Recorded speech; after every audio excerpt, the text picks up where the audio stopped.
এই বাবা বিনা একটু খাওয়া দিলা পরে আত্রুস দিদার মুখে দাও আগে আমাদের বলে মামা মেরে একটা ছোট সিন নিয়ে খাবে না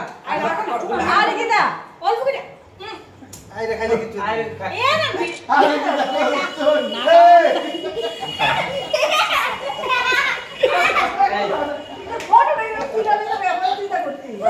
দিদা বলা যে খাবে না আমি কি করব সারা ফুট কি করে দিদার সঙ্গে জমরা বানিয়ে খাইতে হয়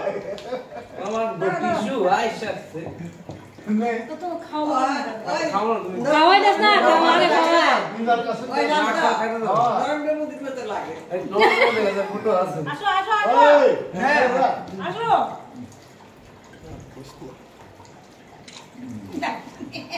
হ্যান্ডব্যাগ দিয়ে দেন হ্যান্ডব্যাগ দিয়ে দিলে নরমের মধ্যে তাইলে দেন না না কাউর হবে এই যাবে তো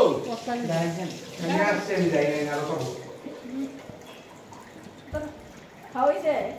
তাইতো খাওয়াইছে না না দিয়ে দে তোমার খাওয়াইছে বলবো পাগল হয়ে গেছে তাই নেশাগ্রস্ত হয়ে গেছে তাই সবটা একটা খাওয়ানোর লেগে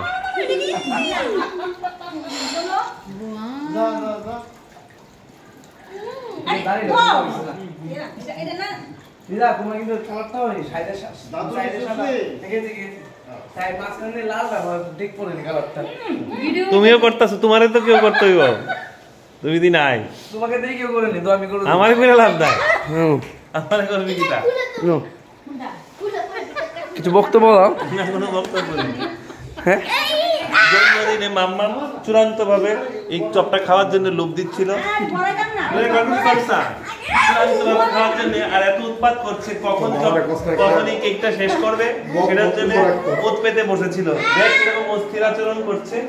কেক খাওয়ার জন্য পাগল পাগল পাগল ছাগল করছে বাড়িতে যত কেক আনে সমস্ত কেক পাঁচটা আনলে পাঁচটাই খালি ওই খায় এবং কোনো মতেই আটকানো যায় নেশাগ্রস্ত হয়ে যায় কেক দেখলেই আচ্ছা এমনি হয়ে গেছে চল অনেকক্ষণ বলা হয়ে গেছে